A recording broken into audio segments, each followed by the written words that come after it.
जय गुरु जी, शुक्राना गुरु जी। जय गुरु जी संगत जी। आइए संगत जी, आज हम जानेंगे कि कैसे गुरु जी महाराज ने अपनी एक संगत को शिव दर्शन करवाए, उनमें शिव ज्योत का वास है। जय गुरु जी, शुक्राना गुरु जी। आगे बढ़ने से पहले आप अपने चैनल गुरुजी सत्संग वर्ल्ड को सब्सक्राइब कर लीजिए, ताकि आपको ऐसे वीडियोस, ऐसे चमत्कार, ऐसे गुरुजी की ब्लेसिंग्स रोज़ रोज़ सुनने को मिले। और संगत जी, इन सत्संग को, इन वीडियोस को अपने दोस्तों के साथ शेयर कीजिए, ताकि वो भी हमारे गुरुजी महाराज की ब्लेसिंग्स को पा सके, उनके चमत्कारों को सुन सके। जय गुरु जी, शुक्राना गुरु जी। और हाँ संगत जी, आप में से कोई भी संगत अपना सत्संग हमारे साथ शेयर करना चाहते हो, गुरु जी का शुक्राना अदा करना चाहते हो और अपने दोस्तों के साथ, अपने गुरु परिवार के साथ अपने सत्संग को बांटना चाहते हो, तो नीचे दिए गए ईमेल आईडी या फिर व्हाट्सएप नंबर पर आप हमें मैसेज कर सकते हैं। आपके सत्संग भी बहुत जल्द ही शेयर किए जाएंगे। जय गुरु जी, शुक्राना गुरु जी। आज हम सुनेंगे जज अमरबीर सिंह अंकल का सत्संग, जो कि चंडीगढ़ के रहने वाले हैं। मैं गुरुजी के संपर्क में 1986 में आया। उनके अंदर शिव ज्योति का वास है। शिव की भांति गुरुजी मानवता के लिए प्रेम एवं करुणा का प्रतीक है। गुरुजी के समक्ष आस्था से आए हुए हर एक व्यक्ति का कल्याण होता है। पूजनीय गुरुजी अपनी संगत को परमात्मा का संदेश देते हैं। उनके अनुसार ईश्वर एक है।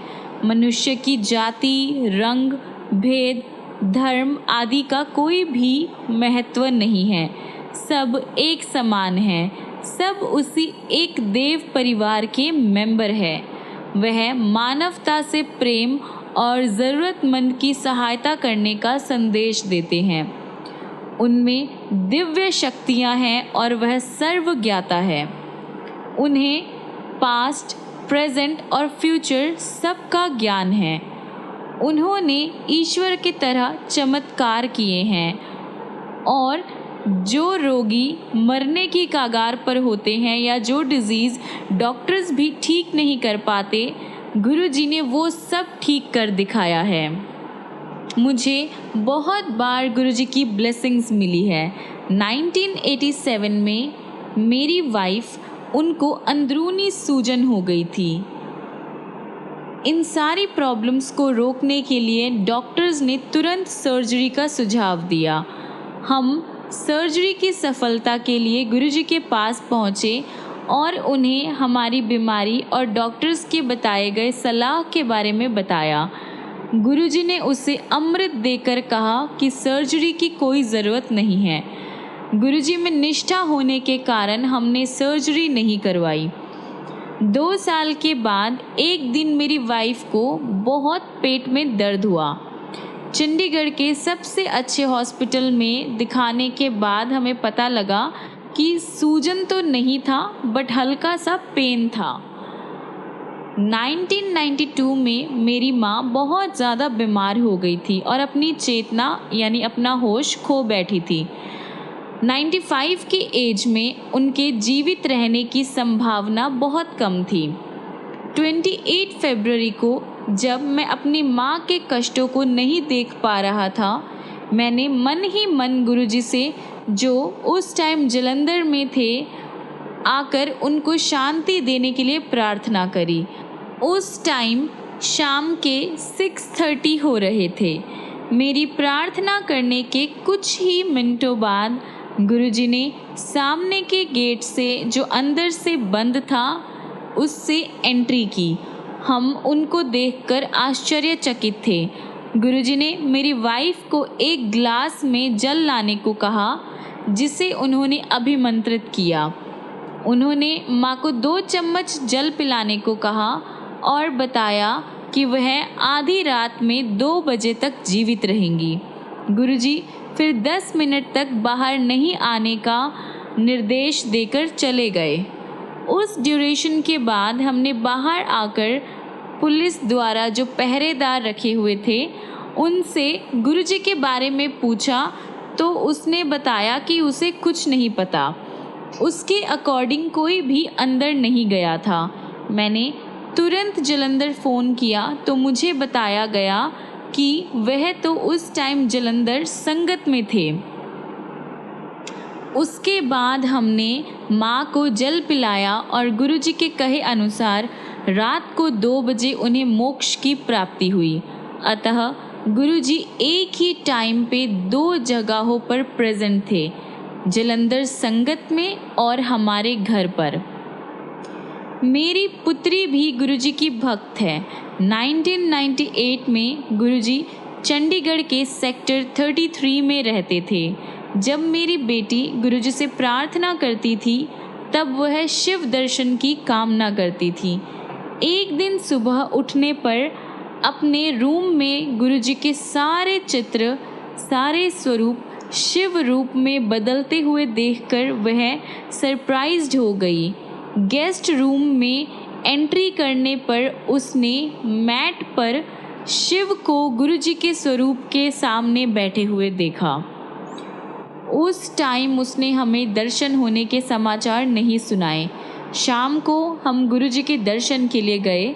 गुरुजी के पास जाने पर उसे गुरुजी की मुखाकृति यानी उनके फेस के चारों ओर एक लाइट दिखाई दे रही थी और वो उसकी प्रबलता को बर्दाश्त नहीं कर पाई। ये देखकर वो मंत्रमुग्ध हो गई और ज़ोर ज़ोर से रोने लगी। उसने गुरुजी में शिव का अनुभव किया था। हमने गुरुजी से उसकी इस अवस्था का, उसकी इस कंडीशन का कारण पूछा। उन्होंने जवाब दिया कि वह शिव दर्शन के लिए प्रार्थना करती रही थी और उन्होंने उसकी मनोकामना को पूरा किया। 28 अप्रैल 1998 में बाथरूम में गिरने के कारण मेरी 3 पसलियाँ टूट गई। मुझे हॉस्पिटल में एडमिट करवाया गया। 15 मई को मुझे लखनऊ के पीजीआई में भेजा गया। ईसीजी और इको के जब परिणाम आए उसमें मेरे हार्ट को डैमेज होना बताया गया।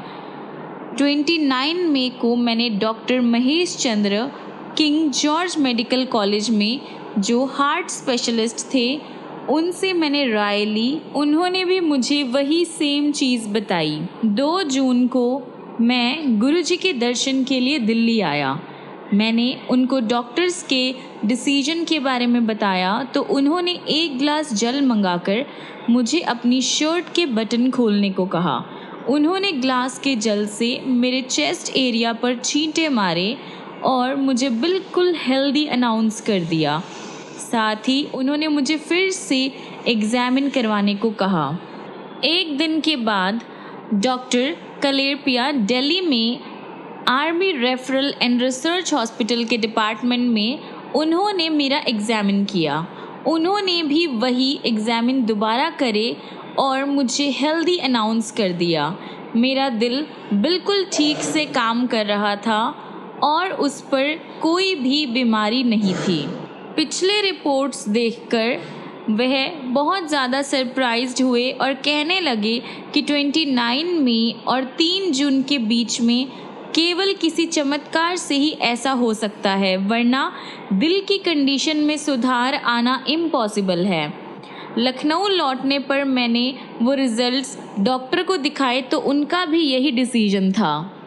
उन्होंने कहा कि मेडिकल साइंस में ये परिवर्तन इम्पॉसिबल है। उस टाइम से मैं बिल्कुल ठीक हूँ। ऐसी है हमारे गुरुजी की दिव्य शक्ति। चंडीगढ़ के सेक्टर 35 में अपने साले के साथ एक साझा प्लॉट था। 1998 में उसकी नींव रखने के लिए मैंने गुरुजी को इनवाइट किया। उस जगह पर आने के बाद गुरुजी आधारशिला नहीं रखना चाह रहे थे, पर मेरे ज़िद करने पर उन्होंने ऐसा कर दिया। गुरुजी ने फिर अचानक एक सोने की मुद्रा प्रकट कर मुझे दी और कहा कि अगर मुझे इससे लाभ होगा, साले के साथ आपसी संबंध जो है वो खराब हो जाएंगे। भवन निर्माण शुरू होने के कुछ ही दिन बाद उसका काम रुक गया और 1 साल बीतने पर ही फिर से शुरू हो पाया। भवन निर्माण पूरा होने पर हमारे संबंध बिगड़ गए और हमने आपस में बातचीत बंद कर दी। भवन के किराए से मुझे अपने हिस्से के 50,000 रुपये मिले, लेकिन हमारे आपसी संबंधों में दरार होने के कारण उसे फिर किराए पर नहीं चढ़ा सके। गुरुजी के उस कथन की सत्यता 4 साल बाद सिद्ध हुई। अत्यंत कठिनाई से मैं अपना भाग बेच पाया, पर मुझे लाभ मिला।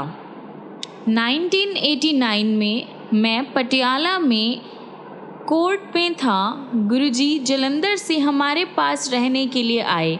उनकी वापसी यात्रा के लिए मैंने अपनी खुद की कार के साथ अपने ड्राइवर को भेज दिया। कार में पेट्रोल भरवाने के बाद मैंने उसे अचानक से पेट्रोल खरीदने के लिए 300 रुपये और दिए। वापस आने पर वह रास्ते में हुए चमत्कार को बताने के लिए बहुत ही उत्सुक था। उसने बताया कि उसने उन पैसों से पेट्रोल खरीदकर कार में डाल दिया था। एक दिन जब गाड़ी में पेट्रोल नहीं था तो गुरुजी ने उसे कार चलाने को कहा। जब उसने बताया कि पेट्रोल नहीं है और उसके पास पैसे भी नहीं हैं, तो भी गुरुजी ने उसे गाड़ी चलाने को कहा। उसने आज्ञा का पालन किया और गाड़ी चलाई तो उसकी सुई पेट्रोल भरा हुआ दिखा रही थी। वह विश्वास नहीं कर पाया कि गाड़ी बिना पेट्रोल के चल रही है। अगले 5 दिन जब तक वह गुरुजी के साथ रहा और जब भी वह उसमें बैठते, गाड़ी वैसे ही चलती रही। एंड वाले दिन गुरुजी ने 100 के 3 नोट प्रकट करके उसे दिए और कहा कि ये पेट्रोल खरीदने के लिए दिए गए थे। ड्राइवर करम सिंह ये लिखने के टाइम पटियाला में ऑफिशियल कोर्ट में काम करते थे। 1987 में मैं रोपड़ में काम करता था। एक दिन समाचार पत्र में मैंने श्रीमती इंदिरा गांधी का चित्र देखा, जिसमें उन्होंने रुद्राक्ष की माला पहनी हुई थी। मैं सोचने लगा, क्या गुरुजी मुझे प्रसाद में एक रुद्राक्ष दे सकते हैं? 2 महीने के बाद मैं गुरुजी के दर्शन के लिए जालंधर गया। वह संगत में थे। उन्होंने मुझसे सवाल किया कि मुझे उनसे क्या चाहिए। मैंने जवाब दिया कि मुझे सिर्फ उनका आशीर्वाद काफ़ी है। उन्होंने मुझे हाथ बढ़ाने को कहा और मेरे ऐसा करने पर उसमें एक रुद्राक्ष रख दिया। उन्होंने फिर मुझसे सवाल किया कि क्या मुझे यही चाहिए था। उन्होंने 2 महीने पहले की मेरी मनोकामना आज पूरी कर दी थी। तब से वह रुद्राक्ष मेरे पास ही है। गुरुजी से अकथित कामना भी पूर्ण हो जाती है। 1999 में मेरे बेटे को एक मोटरसाइकिल एक्सीडेंट में बहुत ही ज़्यादा चोट आई थी। उसे चंडीगढ़ वाले मकान में जो पहरेदार थे वो उठाकर घर तक लेके आए। मैं उस टाइम लखनऊ में था। वह हॉस्पिटल नहीं गया। उसने सिर्फ गुरुजी का स्वरूप अपने पास रखा और दूध में हल्दी और घी डालकर पी लिया। अगले दिन सुबह उठने पर उसे पता चला कि उसकी चोटें बहुत गंभीर थी। उसके कान से खून बह रहा था।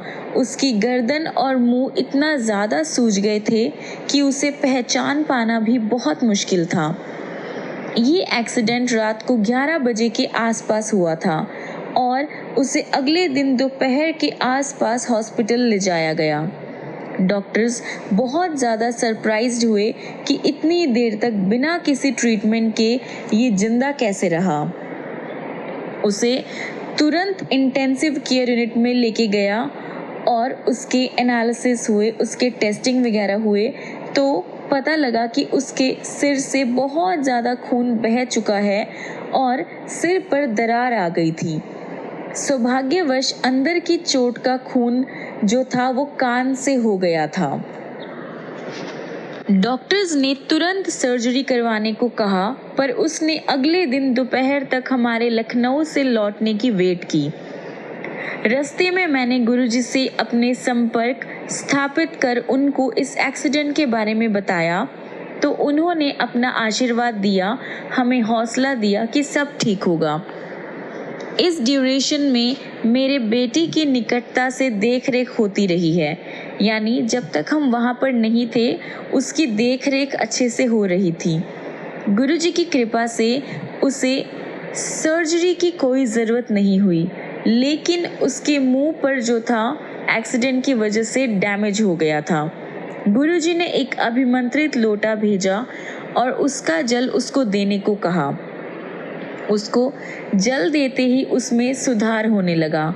डॉक्टर्स का विस्मित करने के लिए उसका लकवा जो था वो 2 दिन में ही ठीक हो गया। यानी डॉक्टर्स वो देखकर बहुत ही ज़्यादा सरप्राइज हुए कि ये कैसे हो सकता है। मेरे बेटे को हॉस्पिटल से घर भेज दिया गया और कुछ ही दिन में वो पूरी तरह से ठीक हो गया। बाद में किए गए रिजल्ट्स जो उसके टेस्ट हुए, उसके सिर पर जो कोई भी दरार थी या कुछ भी था, उसके बाद जो उसकी रिपोर्ट्स आई उसमें कोई भी ऐसी चोट या कोई भी ऐसी दरार जो थी वो नहीं दिखाई दी। मेरा बेटा उस टाइम से अब बिल्कुल ठीक है। गुरुजी की उपचार शक्ति इनविजिबल है। गुरुजी कैसे ब्लेस करते हैं किसी को भी नहीं पता चलता। उन्होंने मेरे बेटे को शिव रूप में दर्शन देकर भी उसे आशीर्वाद दिया है। गुरुजी ने इस प्रकार के बहुत ही अलग अलग चमत्कार किए हैं और ज़रूरतमंदों के लिए करते रहते हैं। वह सबसे एक समान प्रेम करते हैं। उनकी करुणा अपार है। जिसको उनमें आस्था है वो अपना जीवन पवित्र कर सकता है।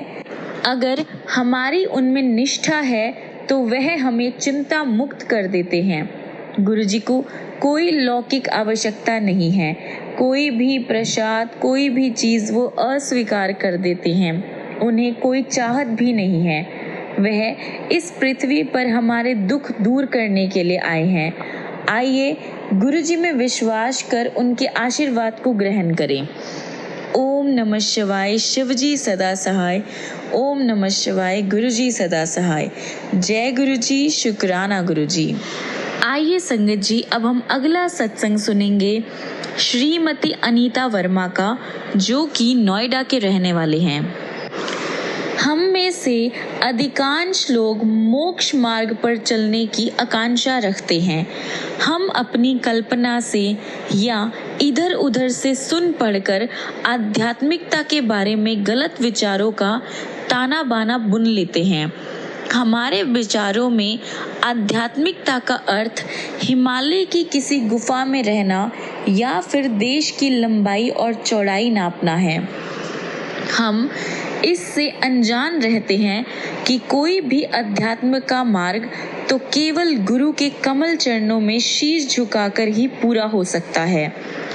वही हमें इस संसार के मोह माया के जाल से निकालकर आध्यात्मिकता के मार्ग पर हमें चला सकते हैं, हमें सिखा सकते हैं। गुरु का अर्थ ही अंधकार को नष्ट करने वाला है। हम तो अज्ञान के अंधकार में भटक रहे हैं। केवल गुरु में इतनी शक्ति है कि वह हमें वहां से निकाले। गुरु परमात्मा है। उनकी प्रेजेंस उन्नति के पथ पर हमें चलना सिखाती है। उनके सहयोग से ही तो हम अपने आत्म को प्रकाशमान कर सकते हैं। जीवन में उनके सहयोग से ही हम आध्यात्मिक ज्ञान जो है वो ले सकते हैं। हमारे धर्म ग्रंथ गुरु चेले के उदाहरणों से भरपूर है। हमारे वह समस्त महापुरुष जिन्हें हमने भगवान सदृश माना है, उन सब ने मर्त्य रूप में इस पृथ्वी पर अवतरित होकर गुरु से शिक्षा ग्रहण करी थी। कृष्ण संदीपन के चरणों में बैठे तो राम ने वशिष्ठ से उपदेश ग्रहण किया। यीशु ने जॉन से जॉर्डन नदी तक तट पर दीक्षा ली और देवताओं के गुरु बृहस्पति को कौन नहीं जानता। हमारा सौभाग्य है कि हमारी गुरु की खोज में हमें गुरु जी का आशीर्वाद मिला। वह दिव्यता के मानवीय प्रतिबिंब है। वह सर्वत्र और सर्वज्ञ और सर्वशक्तिमान है। 1991 में मेरे घुटनों में बहुत ही ज़्यादा दर्द होता था। दर्द इतना ज़्यादा था कि मैं बहुत ज़्यादा स्ट्रॉन्ग मेडिसिन्स लेती थी, पर उनको लेने के बाद भी मैं रात भर सो नहीं पाती थी। मैंने एलोपैथी, होम्योपैथी और घरेलू उपचार सब कुछ किया, पर कुछ भी काम नहीं आया। जब मैंने गुरुजी को इससे अवगत कराया, उनको बताया, तो उन्होंने रसोई से एक चम्मच मंगाकर मेरे घुटनों पर रखकर एक मंत्र का उच्चारण किया। उसी टाइम दर्द खत्म हो गया। उसके बाद वह कभी लौटकर नहीं आया। मैं अब भी अपने घर की 4थी मंजिल तक सीढ़ियाँ चढ़ती हूँ और हर दिन 2 घंटे घूमने भी जाती हूँ। कलकत्ता में मुझे बहुत ही ज़्यादा हाई फीवर हो गया था और वो रहने ही लग गया था। उस 1.5 महीने में मैंने सारे टेस्ट करवा लिए और कई तरह की मेडिसिन्स भी ली, पर कोई लाभ नहीं हुआ। मेरा विवरण सुनकर गुरुजी ने जैसे ही पान के पत्ते मेरे ऊपर रखे, फीवर मानो गायब हो गया। अपने दिल्ली ट्रांसफ़र का समाचार सुनकर मैं लावण्य प्रतिष्ठान खोलना चाह रही थी, क्योंकि मैंने इसका और बाल संवारने का जो ट्रेनिंग है वो लिया हुआ था और पहले एक ऐसी जगह पर काम कर चुकी थी, पर गुरुजी ने मुझे इसकी अनुमति नहीं दी। उन्होंने कहा कि इससे मुझे सांस हो जाएगा, दमा हो जाएगा। कालांतर में मुझे वास्तव में दमा हो गया। एक दिन मेरी कंडीशन इतनी ज़्यादा प्रॉब्लमेटिक हो गई कि मैं अपने जीवन के लिए जूझ रही थी, यानी मैं लाइफ और डेथ के बीच फंसी हुई थी। मुझे सांस लेने में बहुत ज़्यादा दिक्कत हो रही थी और मुझे ऐसा लग रहा था कि ये मेरे जीवन का अंत है। मुझे बहुत जल्दी हॉस्पिटल लेकर गए। पूरे रास्ते में गुरुजी का स्वरूप अपने दिल से लगाकर उनसे अपने जीवन की रक्षा के लिए प्रार्थना करती रही। तत्काल मुझे प्राणवायु और कुछ इंजेक्शन दिए गए। बाद में डॉक्टर्स ने बताया कि 2 मिनट की देरी भी मेरे लिए जानलेवा हो सकती थी। बाद में जब मैं गुरुजी के पास गई तो मेरे बोलने से पहले ही उन्होंने कहा कि उन्होंने मुझे दलदल से निकाला है। ये सत्य वचन थे। बाद में जब मैंने उन्हें अपनी जो सारी मेडिसिन्स थी उनसे मुझे फ्री करने की बात करी, तो उन्होंने मुझे डांट कर कहा कि उन्हें स्मरण ना कराया जाए, उन्हें मेरी प्रॉब्लम्स के बारे में पता है। 1 महीना बीतने पर मुझे अचानक फील हुआ कि मुझे दमा नहीं था। इसका मतलब ये था कि मुझे अब ऑक्सीजन सिलेंडर की या ऐसे किसी भी चीज़ की ज़रूरत नहीं थी। यात्रा पर जाते हुए मैंने सुरक्षा के लिए ऑक्सीजन सिलेंडर जो है अभी भी अपने पास रखा था और घर वापस आकर मैंने उसे फिर से वैसे ही रख दिया। दमा जो है मेरा अब पूरी तरह से ठीक हो चुका है। एक बार संगत में गुरुजी ने एक भक्त के सिर पर अपना हाथ रख दिया तो वहां से गुलाब के पुष्प झड़ने लगे। गुरुजी ने वही एक महिला के सिर पर किया तो वहां पर भी यही हुआ। उस महिला ने अपने दुपट्टे में वो गुलाब इकट्ठे कर लिए। वो बहुत ही सुंदर चमत्कार था, वो बहुत ही सुंदर नज़ारा था। मेरे जन्मदिन पर गुरुजी ने पूरी संगत के सामने मुझे अपने दोनों हाथ आगे करने को कहा। अचानक मेरे हाथों में ऊपर से एक साड़ी आकर गिर गई। गुरुजी ने कहा कि उसे मैं एक स्वच्छ जगह पर रखूं, साफ जगह पर रखूं और कभी नहीं पहनूं। उस साड़ी में से आज 10 साल हो गए, उसमें अभी भी गुरुजी की खुशबू आती है। गुरुजी ने कुछ साल पहले कहा था कि मेरी बेटी का विवाह एक बहुत ही अच्छे इंसान के साथ होगा। मेरे बिना किसी कोशिश के मेरी बेटी का विवाह ऐसे घर में हुआ और गुरुजी की कृपा से वह आज 2 बच्चों की माँ है। गुरुजी प्रसाद वितरण कर सबको आशीष देते हैं, सबको ब्लेस करते हैं। मैंने कई बार उनको स्वयं अपने खाली हाथों में से किसी बर्तन में से नहीं, शुद्ध घी का प्रसाद प्रकट करके बांटते हुए देखा है। एक बार इसी तरह एक संगत को उन्होंने कड़ा प्रसाद दिया था। कई बार उन्होंने इसी तरह खाली हाथों में से अपनी सुगंध से भरे हुए लड्डू निकालकर भी संगत में बांटे हैं। सबको मेरा परामर्श यही है, अनेक कम गहरे कुएं मत खोदिए। इनका जल या तो खारा होगा या जल्दी ही सूख जाएंगे। एक गहरा कुआं खोदिए जिसका जल आप जीवन भर ग्रहण कर सके। अध्यात्म ज्ञान एक गुरु से प्राप्त करने का प्रयास कीजिए। उस ज्ञान के गूढ़ अर्थों को समझिए। कुछ सालों तक उनके चरणों में बैठिए।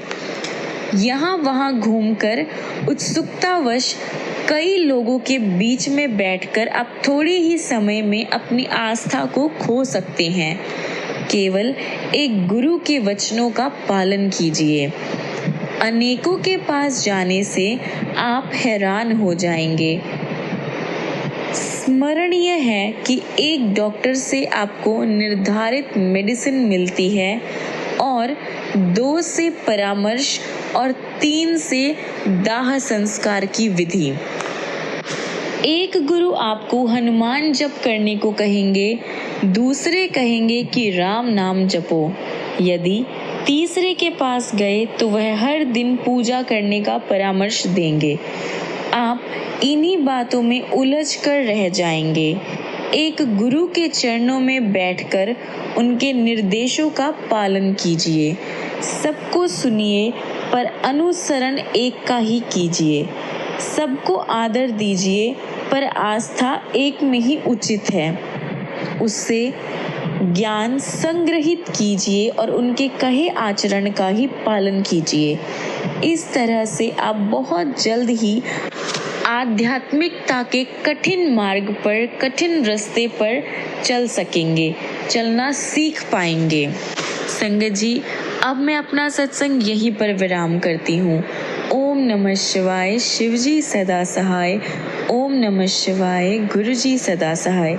संगत जी, आप बस गुरुजी को दिल से याद कीजिए, उनके पास आप ब्लेसिंग्स लीजिए। गुरुजी महाराज बहुत ब्लेस करते हैं, बहुत प्यार करते हैं हमें। उन्होंने रात रात को जाग कर इतना ब्लेस किया है, इतना हमें प्यार दिया है। कभी उन्होंने हमें ऐसा फील नहीं होने दिया कि हम कहीं और बैठे हैं, पता नहीं किसी के पास बैठे हैं। कभी उन्होंने हमें ऐसा फील नहीं करवाया। गुरुजी हमेशा हमें ब्लेस करते हैं, ढेर सारा प्यार करते हैं। जय गुरुजी, शुक्राना गुरुजी। आइए संगत जी, अगला सत्संग हम सुनेंगे अरुण सहगल अंकल का, जो कि दिल्ली से हैं। सत्संग का अर्थ है सत्य सुसंगत। सारांश में लाभकारी श्रवण भी कहा जा सकता है। गुरुजी के सत्संग में प्रत्येक भक्त सत्संगी है, जिसमें दुखियों को संदेश देने की क्षमता है। ये चकित करने वाली घटनाएं नहीं, यहाँ पर श्रोताओं को लगता है कि सुना जा रहा प्रवचन उनकी ही आप बीती है। ये एक ऐसे ही सत्संग की कथा है। श्री अरुण सहगल सिर में खून के थक्के के कारण हॉस्पिटल में एडमिट हुए। उन्होंने कभी भी गुरुजी के दर्शन नहीं किए थे। एक भक्त जो सहगल को जानते थे, उनसे मिलने पहुंचे और बातों बातों में उन्होंने गुरुजी का वर्णन करना शुरू कर दिया। ये स्वयं में एक सत्संग था। सहगल द्वारा सत्संग सुनने के बाद डॉक्टर्स ने देखा कि वो खून का थक्का सर से होकर अब अकर्मण्य क्षेत्र में चला गया है। ये चमत्कार सुनने के बाद उस भक्त ने सहगल को बताया कि उन पर गुरुजी की कृपा हुई है और अब उनको चिंता करने का कोई भी कारण नहीं है। तथापि रोगी ने इसकी उपेक्षा करी और समझा कि ये गुरु कृपा नहीं अपितु कोइंसिडेंस है।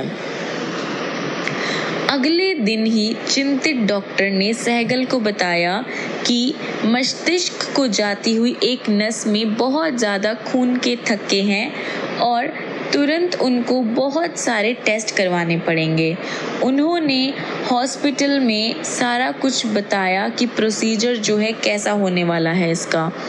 रोगी और उनका परिवार उस टाइम बहुत ज़्यादा दुखी हो गए और गुरुजी से हेल्प की पुकार करने लगे। हॉस्पिटल में अवकाश प्राप्त करने के बाद यानी छुट्टी लेने के बाद उन्होंने परिवार के साथ गुरुजी के पास आना शुरू कर दिया। 3-4 बार गुरुजी के यहाँ आने के बाद सहगल अंकल ने लंगर भी खाया। उसके बाद गुरुजी ने उनको स्वस्थ घोषित कर दिया। गुरुजी के वचनों की सत्यता यानी सच्चाई तब सिद्ध हुई जब सहगल ने फिर से अपने सारे टेस्ट करवाए और जब उन्होंने टेस्ट करवाए जो उनके रिजल्ट्स थे वो बिल्कुल नेगेटिव आए। संगत जी, ऐसे ही हमारे गुरुजी महाराज की ब्लेसिंग्स कि आप उनको जानते भी नहीं थे, उनसे मिले भी नहीं थे, पर फिर भी गुरुजी ने उनकी बातें सुनाकर ही उनकी संगत को ब्लेस कर दिया। जय गुरुजी, शुक्राना गुरुजी। आइए संगत जी, अब हम अपने आज के सत्संग को यहीं पर विराम करते हैं और ख़त्म करने से पहले हमारे गुरुजी महाराज का मंत्र जाप करते हैं। ओम नमः शिवाय, शिवजी सदा सहाय। ओम नमः शिवाय, गुरुजी सदा सहाय। ओम नमः शिवाय, शिवजी सदा सहाय। ओम नमः शिवाय, गुरुजी सदा सहाय। ओम नमः शिवाय, शिवजी सदा सहाय। ओम नमः शिवाय, गुरुजी सदा सहाय। जय गुरुजी, शुक्राना गुरुजी। संगत जी, मिलते हैं अगली वीडियो में अगले ऐसे बहुत सारे गुरुजी के चमत्कार लेकर, प्यारे प्यारे सत्संग लेकर, गुरुजी की ब्लेसिंग्स लेकर। तब तक के लिए गुरुजी आपको ब्लेस करते रहें, ढेर सारा प्यार करें, बहुत सारी खुशियाँ दे, बहुत सारी ब्लेसिंग्स दे और आप भी गुरुजी को दिल से याद कीजिए, दिल से प्यार कीजिए। फिर देखिए गुरुजी महाराज की ब्लेसिंग्स कैसे आप सब पर, आपकी फैमिली पर, आपके दोस्तों पर, आपके रिश्तेदारों पर, सब पर हमारे गुरुजी महाराज की ब्लेसिंग्स कैसे होती है। जय गुरुजी, शुक्राना गुरुजी। जय गुरुजी संगत जी।